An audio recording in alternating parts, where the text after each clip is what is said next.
What you are about to see is one session of a series of remote viewing sessions that were conducted in November 2024, where the focuses are on the leadership of Iran, both in December 2024 and in July 2025. Now, we are releasing these sessions in February 2025 because they appear to directly address what we have seen in the world recently, as well as giving us a window into near-term future thinking of the Iranian leadership. Now, looking at the way people think in the near future gives us an idea of how world events will transpire in that same near future. Now, we focus on two people. The first is Ali Khamenei. Now, he's the supreme leader of the Islamic Republic of Iran. He's a religious leader, of course, and he is the ultimate authority in Iran. Now, the second person is Masoud Pezeshkian, the current president of Iran and the leading civilian politician. So we have a window into the dynamics of the religious as well as a civilian political thinking of Iran currently.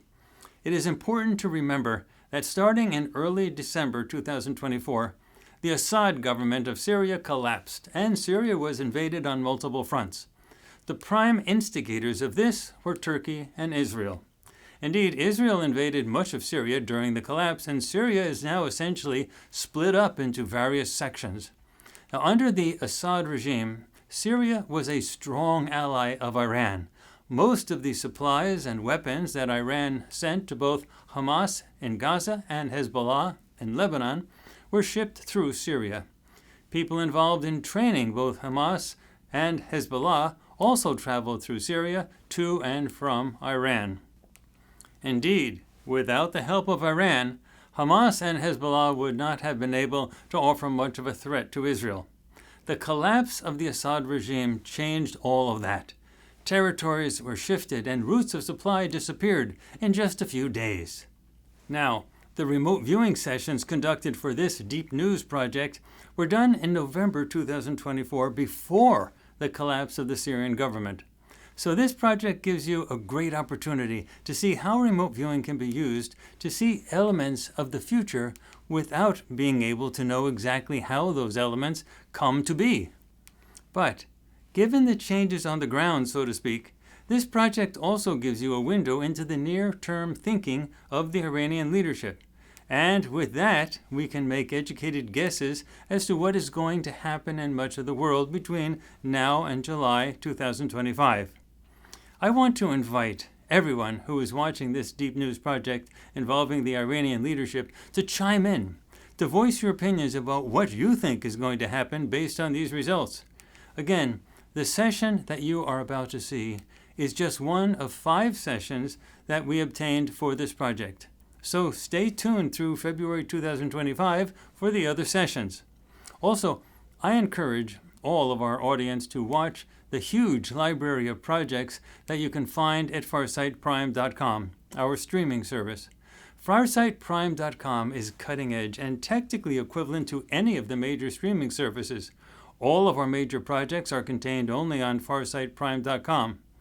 The world is changing at a breakneck pace currently, and you need to understand the complexities of these changes so that you can make sense of it all. Also, our subscribers on FARSIGHTPrime.com are our only source of revenue. Bringing you these projects every month is not cheap. And without your support, we would not be able to continue, and you would be left with only the mainstream news. The same mainstream news that invests most of its efforts into controlling you by hiding the important news from you. At Farsight, we want complete disclosure, and that means the end of all secrecy. We don't want to control you. We just want you to be told the truth, all of the truth, unfiltered by those who think they are smarter and better than you. Looking at the state of the world today, we all know how badly that turns out. The time will come when Farsight will be a household word known worldwide, and you make that happen. Your support now for FarsightPrime.com is fundamentally responsible for manifesting the future where the hostile control ends and true freedom begins. The viewer for the remote viewing session that you are going to see now is Aziz Brown. All right, Aziz. So we have deep news, and this is for the session that you have done in November of 2024. And why don't you proceed with telling us what you found in the session? And then after that, I'll tell you the target reveal. And just to be certain for the audience sake, you have no idea what the target is of the project or anything, right? No idea. I'm curious, but I have no idea. All right. So why don't you begin, and then we will take it from there. Sounds good. All right, so for my initial target perceptions, I was getting a semi-hard regular topography base surface, multiple vertical surfaces that I sort of started to see as structures, and multiple subjects, as well as artificial smells. I wondered if this was an urban area, and also at the same time I was getting visuals of what looked like hills, maybe distant hills, and sort of a different looking area with sort of a grid-like pattern in front of those distant hills or gridded dots. And the dominant session element seems to be a subject in formal attire, but generally the environment felt more man-made except for that vantage point with those distant hills and those grid-like patterns. So then I went on to a flash sketch, and I started to see basically two images overlaid on top of each other. One was an urban area with a mountainous hill in the background, and the overlaid image on top of that was a visual of a subject which seemed to have somewhat formal attire on as well. And then with my second flash sketch, I started to see an indoor environment with multiple subjects. There were two subjects. They both seemed like they were in some sort of formal or semi-formal attire, an object in between them, and they seemed to be indoors as well as inside of this indoor structure was inside of an urban area. So that was pretty much my initial target perceptions before I moved on to focus 1. Now at focus 1, I moved to subject A, and this was at time W, and I began to describe, and that was this indoor, artificially lit environment. I saw multiple subjects in the area. They all seemed to have this formal or semi-formal attire on. Subject A sort of was staring across this room at this other dark formal attired subject, and that subject seemed to be, or maybe subject A, there just seemed to be smiling. Actually, the other subject that was staring at subject A was definitely had a bit of a smile on their face. But then I started to really focus in on subject A, get a flash sketch, really wanted to get the appearance of subject A, and I started to get this older appearance. At first I was seeing sort of lighter skin and lighter hues hair, but then as I kept on probing and touching the head and area so I could get a sense of what subject A really looked like, I started to get maybe a little bit more of a tanner shade of the skin. It was just a little darker than I originally thought, and I started to see a headgear on the head, and it seemed like a darker headgear, almost like a cap. Anyway, I started to feel this general roughness on the face, and I started to feel like it was maybe facial hair or a beard or something. And the eyes, they seemed to have this sort of glasses or spectacle, circular shape in front of them and or around them. And the attire seemed to be this patterned attire. It just, I couldn't really peg it to a fashion style. It just seemed to have this sort of pattern look to it. And then I went into a deep mind probe. So I really had to dig a little bit with regards to subject A and plan AW with this deep mind probe at time W. And once again, this is within focus 1. And I had to dig a little bit. I wasn't sure if this plan AW was something that subject A was really grappling with right now. I felt fear, though. When I kind of felt like I was getting some connection there, I felt fear, nervousness, afraid energy, because it's sort of like he was afraid to stay where he is because he just feels like he can't stay where he is. And there were bigger players that were moving around the field, and there's this fear of being washed away or left behind. And it almost felt like metaphorically it was like this sinking feeling, like subject A was being drawn into quicksand, or the floor beneath, the foundation beneath him was melting and sucking him in. And it's like the only option subject A has was to sort of make this aggressive unidirectional push in a linear direction outwards of this quicksand state to save himself. And it almost felt like the environment just felt too dangerous to allow sort of this relaxed, passive approach, which I guess you would have preferred if things weren't so bad. But I feel like this involves this large collective of economic activity mostly, but conflict and potential violence seems to be an unavoidable concern or inevitability. So subject A feels pressured or hunted. Hunted is kind of like a feeling that I felt that he was really sort of resonating with, but he felt pressured or hunted or forced to sort of throw himself in the hands of a larger group collective. And that sort of, he wasn't unfond of this other group collective that he was being sort of forced to deal with, but he lacked control within that arena, and that was something he wasn't really okay with, but he really didn't have any other options. And then that's when I moved to focus 2 and started to focus on subject B. Now, subject B, I felt was wearing maybe a large coat. It just felt like I was seeing dark hues and a bit more of a modern attire. I got sort of this prickly sense to the face, so I was wondering if there was like a little bit of facial hair, just like a prickly small amount of facial hair, but I just got a prickly sense to the face. But then as I moved to subject B at time W, I started to deep mind probe subject B with plan BW at the time W. So this was a deep mind probe once again, and it felt like subject B was expanding into a new space. I got this sense that he was slightly more eager and excited. I didn't really have to dig that much into his mind to find out what was going on. And his perceptions or his feelings about this were really just right there on the surface of his mind with regards to this topic, this plan BW.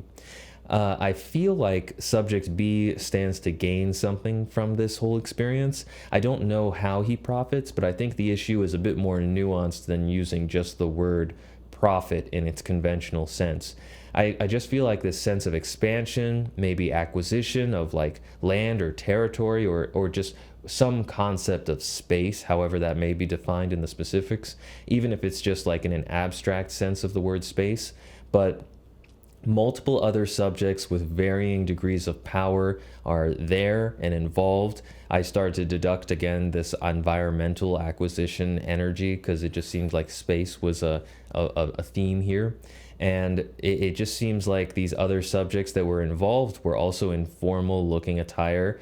And this whole situation, as I kept probing, it began to feel very corporate, or from a macro level perspective of his mind or vantage point, it started to feel very corporate. And it felt very data driven, and I can't shake the feeling that this was just centered on territorial space and just a domain. So then I moved on to focus 3. And in focus 3, I was probing subject A at time Y. So moving to subject A at time Y and then doing a deep mind probe for plan AY, I started to get this visual of subject A's space or domain territory and this aggressive group that sort of like splintered in. And sort of A sees this aggressive group as wild fanatics who are displaying this sort of happy, crazy, fanatical behavior. He really just sees them as crazy fanatics, but they seem to show a lot of joy in their aggression. That's subject A's perspective of this invasive group. And when I was probing his mind, subject A's first feeling that really just stuck out was heat and maybe anger or grumpiness or a general sense of frustration. It feels like he's being infringed upon by this other group, and I don't feel like he's out of the playing field. It's not like he's been completely kicked out of this whole situation, but it's like this invading force is this jabbing, sharp, invasive cut into his area, and he is fuming over it. It feels like his eyes are locked in anger at this group, and I don't see him actively engaging the invading aggressors in any direct way. It's more like he's just angry and doesn't have any way to get rid of these subjects himself or move them out of this environment outright. It's more like he's just stuck and mad about the whole thing. I don't see him or subject A able to do much, but he's hopeful that other subjects who are bigger players will engage this aggressive group more openly. And that's pretty much just his only resort with the situation. Anyway, then I moved to focus 4.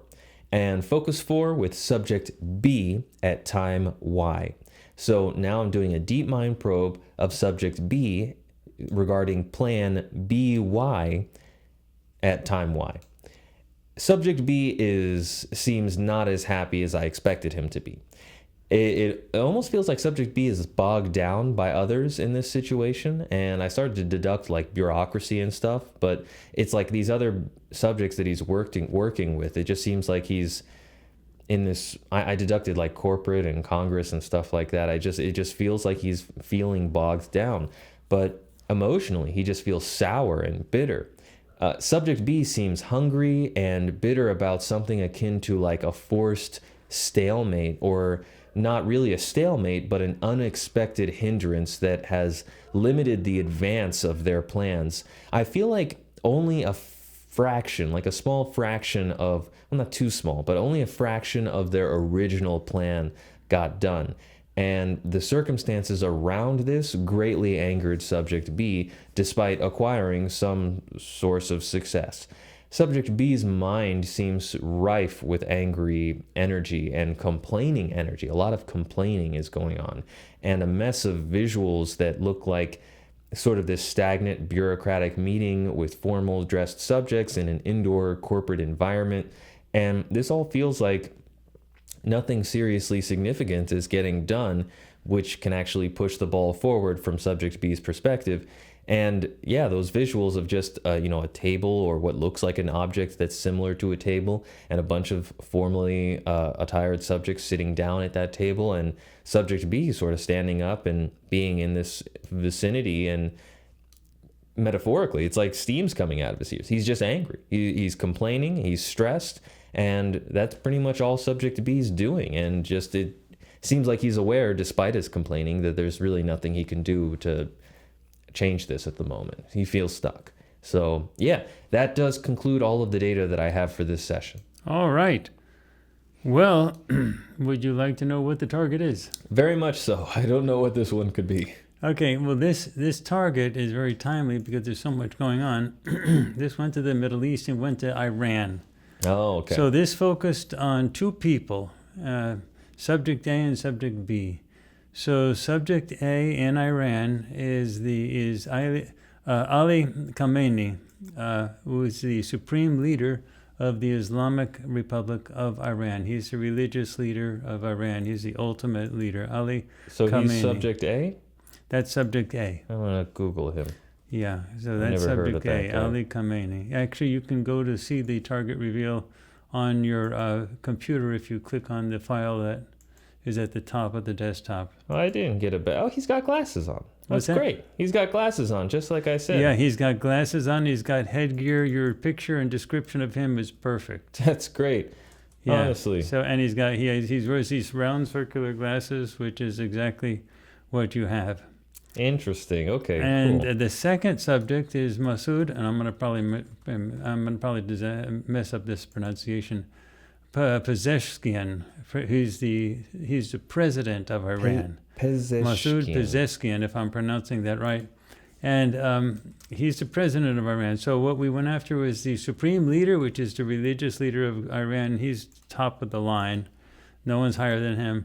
And the second one underneath that is the civilian leader, which is Masoud Pezeshkian. He's a recently elected president of Iran. He's got a bit of a shadow beard. Yes, he has. He's got the prickliness. A prickly shadow beard. He has a beard, but it looks like almost a 1 day or 2 day shadow. All the guys in Iran like to have beards, so he obviously doesn't want to have a beard, but he keeps one that's prickly to be sort of conforming with the beard requirement for men in Iran. Wow. Anyway, so I'm just happy about their appearances. Yeah, that was Masoud Pezeshkian. Now and again, I don't know if I pronounced it right, Pezeshkian, but the interesting thing that I'm picking up from your session. Well, actually, let me shut up now. Do you have any comments? You got the descriptions of them perfect. Well, I really didn't have much of an idea of the subject A person. I'm very happy about the subject B person. The subject A person, I really just didn't quite. That was a very different looking subject than a lot of the other subjects. And you got the pattern that of the he has clothing that sometimes has Islamic patterns on it. Yeah, it's when I had the glasses, I started making deductions in the paper session about Mitch McConnell's glasses and stuff that. Things like that. But he's got glasses. I'm happy he's got glasses because his glasses look exactly like your sketch. Because glasses is such a hard thing to really have any sort of sense of confidence about, because somebody could just have sort of beady, roundish eyes, and that's the idea. When I sense glasses, I'm always incredibly doubtful of maybe they just don't have glasses, maybe they're just round-eyed or something like that. But it's that's great. I'm just happy to see that. Now let me finish with the rest of the description. Sure. With both of these subjects, we have focus 1 and focus 2. So it's Ali Khamenei for subject A, and then we wanted to focus 2, which is Masoud Pezeshkian. And then with 3 and 4, we did the same 2 subjects, but at different times. So the time for subject A with focus 1 is December 2024. And we're recording this in November, so it's next month from when we're recording this. And then for focus 2, the time changed to July 2025. So we're trying to bookend the time where the major confrontations with Israel are sort of expecting, so sort of that. And then the final thing is what we're going after. You went after the plans, the thoughts that were in their minds, and those are the plans with respect to Israel. What are they planning on doing with respect to Israel? When they're thinking about Israel, and obviously when they're thinking about Israel, they always look at it in terms of this is a problem we've got to figure out how to deal with. So it's a plan. So we're trying to figure out how are they thinking of Israel as in terms of their problem they have to work out and having a plan. They always have a plan. And so when they're thinking about Israel, what are they thinking? So the first one is how are they thinking in December? And the second one is it's December 2024, is how they're thinking in July 2025. So now this is November, and let me sort of give the audience sort of a perspective of what's happening here. Israel last week tried to have an attack on Iran, and they sent their fighters in. And as the fighters got close to Iran, they detected some new air defense thing, some type of radar, whatever. It was new, they weren't expecting. So they called off the attack and they shot some missiles from sort of a distance, and then the whole thing. That was supposed to be the first wave of a multi-wave. I don't know what would have happened afterwards. They might have gone after the nuclear, or they might have gone after the oil, or other type of factories or whatever, but they called off the whole attack, and then it made it look like it was just a fly swatter, small little thing. And then President Biden came out and said, let's call it quits now. So Iran, we don't want you to respond. Let's just end this whole thing. But Iran clearly is as of this date, and this is the 3rd of November, they're still planning on having an attack. And intelligence people are saying it might happen before the U.S. election day, which would be, this is Sunday, so that would be in 2 days, but who knows.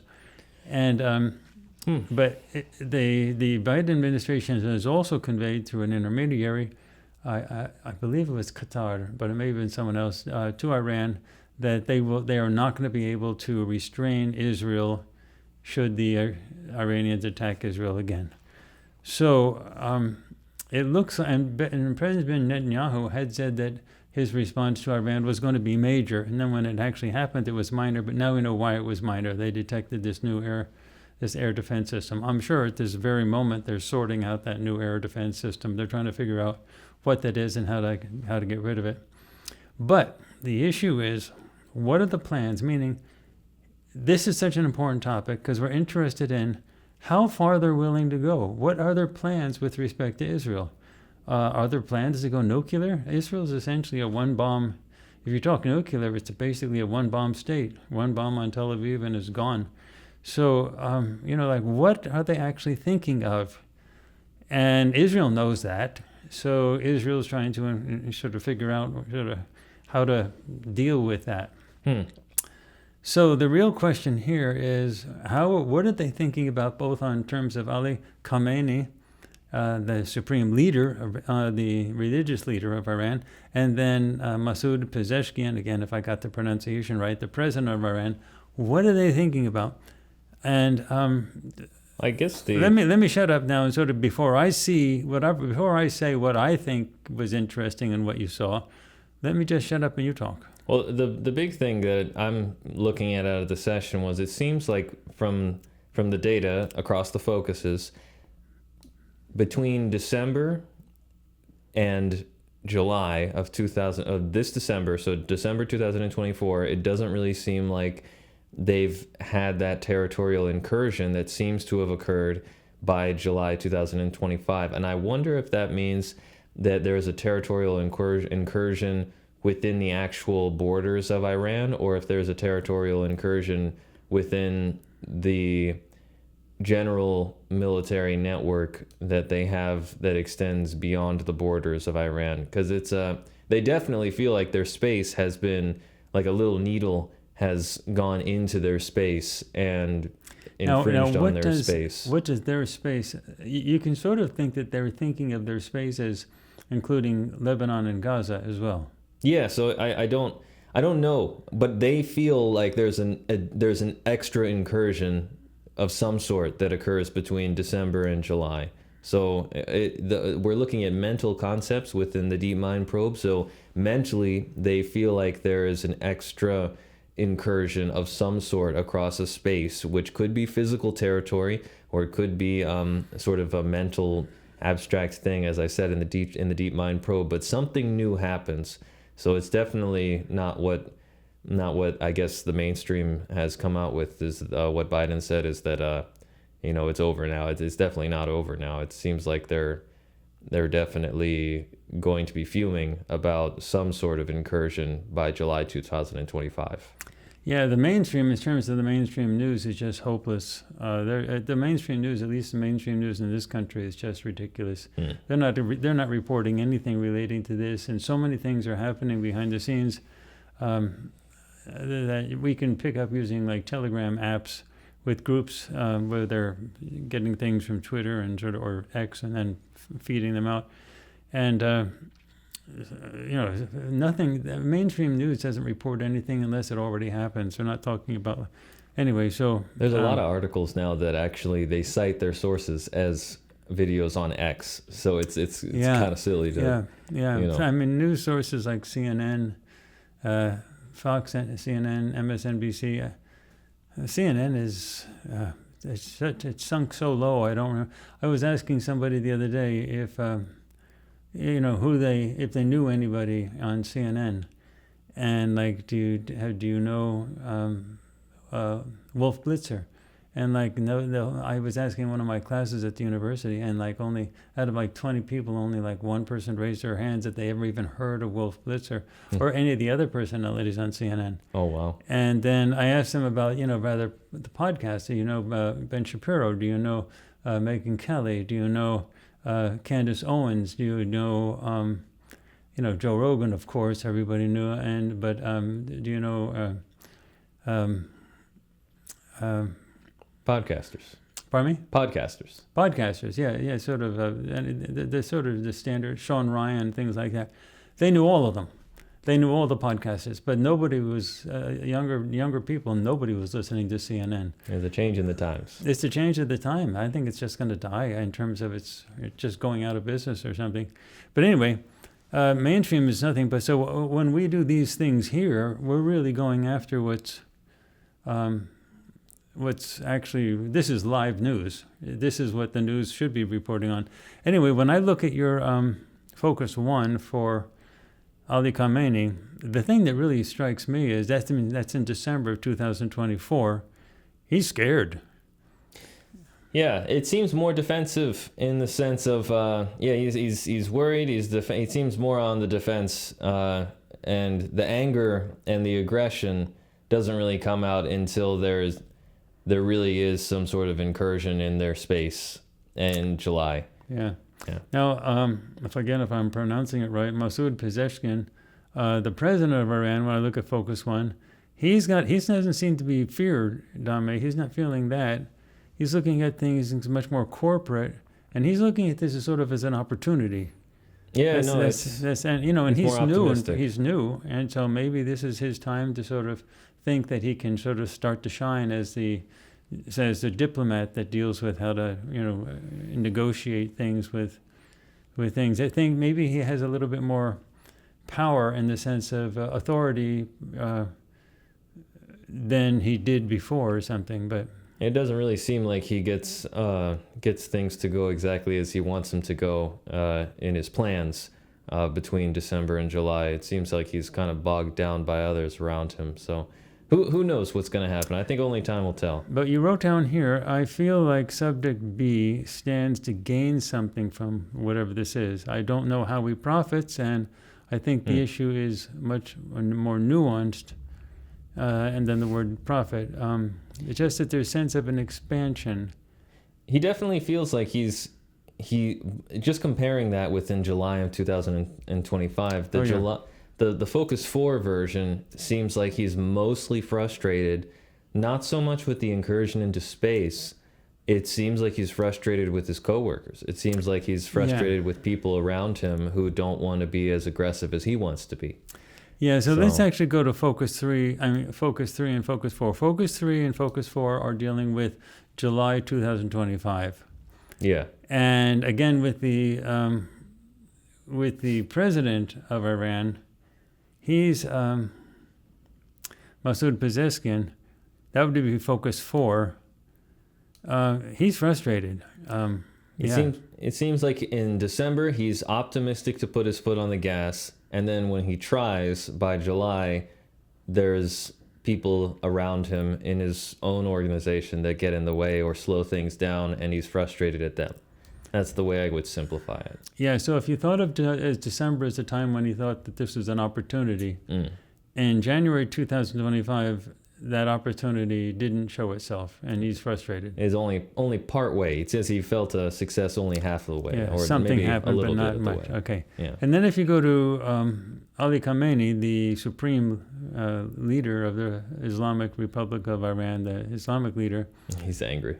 He's ticked off. He's just angry. And that's where we get the information about the incursion into their space, though. He's angry at that. He's not looking at his coworkers. He's looking at an incursion into their space, and he's angry at that. Yeah, I'm looking here in Khamenei's mind as you were reading it. I don't see him actively engaging the invading aggressors in a direct way. It is more like he is just angry and doesn't have a way to really rid himself of the subjects directly and outright. That means the Israelis did something, and he probably is including the Americans in that.